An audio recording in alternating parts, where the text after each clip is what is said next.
চিপাঝাৰ সমষ্টিৰ এখন দলঙৰ শোচনীয় অৱস্থাই জিয়াটো ভোগাইছে চিপাঝাৰবাসীক। বিগত কেইবা বছৰ ধৰি দলংখন মেৰামতি কৰা নাই বিভাগীয় কৰ্তৃপক্ষই।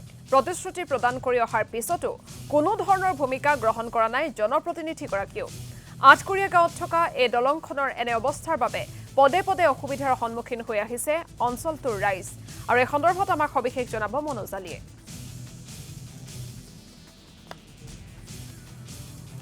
বিধায়ক পৰমানন্দ ৰাজবংশীৰ সমষ্টিত এতিয়া দেখিবলৈ পোৱা গৈছে ৰাইজৰ দুৰ্দশাগ্ৰস্ত এক দৃশ্য। ক'ব লাগিব পাথৰীঘাটৰ সমীপৱৰ্তী অঞ্চলত বসতি কৰা এই লোকসকলে এনেধৰণে এই দুৰ্বল দলঙৰে তেওঁলোকে যাতায়াত কৰি থাকিবলগীয়া হৈছে। বছৰ বছৰ ধৰি তেওঁলোকে স্থানীয় বিধায়কগৰাকীৰ সৈতে তেওঁলোকে নিবেদন জনাই আহিছে। তেওঁলোকে কোনো ধৰণৰ সুফল লাভ কৰা নাই। এক প্ৰকাৰৰ উন্নয়নে ঢুকি নোপোৱা এটা বিশেষ অঞ্চলত উপস্থিত আছোঁ। পুনৰবাৰ কথা পাতিবলৈ যত্ন কৰিছোঁ। বিধায়কগৰাকীৰ ভূমিকাটো কেনেকুৱা আপোনালোকৰ ইয়াতে?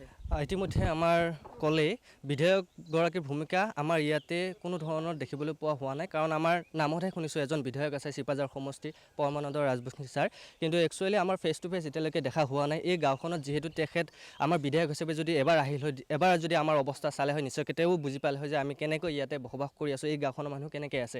কাৰণ অকল মানুহ থাকিলেই নহ'ব, গাঁওখনত চলা ফুৰা যাতায়াত ব্যৱস্থা সকলোবোৰ লাগিব। গতিকে আপোনালোকে এইখনে আমাৰ প্ৰধান, এইখনৰ ওপৰতে আমাৰ যাতায়াত ব্যৱস্থা। ওচৰতে আপোনাৰ শ্বহীদ বেদী আপোনালোকে জানে আমাৰ পথৰুঘাট কিমান বিখ্যাত। 1899 চনৰ যি কৃষক আপোনাৰ যি আন্দোলন হৈছিল, যি বিপ্লৱ হৈছিল, তাৰে ভিতৰতে আমাৰ সমগ্ৰ বিশ্বই আমাক চিনি পায় পথৰুঘাট। সেই পথৰুঘাট এলেকা আমি বেছি দূৰ নহয়, ইয়াতে 300 মিটাৰ আমি ইয়াতে এনেকৈ থাকিবলগীয়া হৈছে এই অৱস্থা।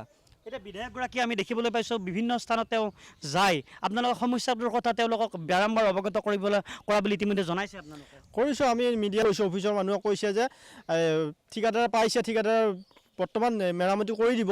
তেওঁলোকে ফোনো কৰিছোঁ, ফোন কৰিলেও মানে কোনো পদক্ষেপ লোৱা নাই। এতিয়াও আমি গৰম বন্ধ খোলাৰ লগে লগে আমাৰ দলংখনৰ অৱস্থা কি হ'ব? ইফালে বজাৰখনত যাব লাগে, প্ৰতি সপ্তাহে বজাৰত আমাৰ যাব লাগে।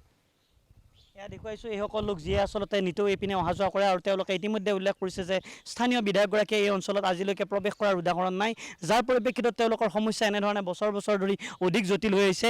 এতিয়া যিহেতু স্কুল খুলি দিব কিছুদিন পিছতেই, আপোনালোকৰ নিশ্চয়কৈ ভয় নিশ্চয়কৈ হেৰি আমাৰ এতিয়া ইয়াৰ পৰা আমি ল'ৰা ছোৱালী দাঙি পাৰ কৰিব লাগিব, ধৰি পাৰ কৰিব লাগিব। যিটো অৱস্থা যোৱা কিছুদিন আগতো ইয়াতে এটা সৰু বাচ্ছা পৰিছে, মেডিকেল কৰিবলগীয়া হৈছে। আমি উপায় নাপায় আমি যোৱা কিছুদিন 20 দিনমান আগত আমি ডিপাৰ্টমেণ্টক জনাইছোঁ, তথাপিও এতিয়ালৈকে কোনো আমি পদক্ষেপ দেখা নাপালোঁ। বিধায়কগৰাকী কি ক'ব এতিয়া? বিধায়কগৰাকীকতো আমাৰ মানে এনেকুৱা পুতৌ লগা অৱস্থা হৈছে নহয়, আমাক মানে দুখ লাগিছে। এই আধুনিক দিনতো যদি আমি এইখন দলঙেৰে যাতায়াত কৰিবলগীয়া হৈছে, গতিকে আমাৰ নিশ্চয় দুখ লাগিব মনত। এয়া আচলতে যথেষ্ট জনবহুল এলেকাৰ এটা দৃশ্য, য'ত এনেধৰণে দেখিবলৈ পোৱা গৈছে দিগজ নদীৰ ওপৰত থকা এই কাঠৰ দলংখন তেওঁলোকে এনেধৰণে বছৰ মনোজ আলী, আপোনাক এই মুহূৰ্তত ধন্যবাদ জ্ঞাপন কৰিছোঁ।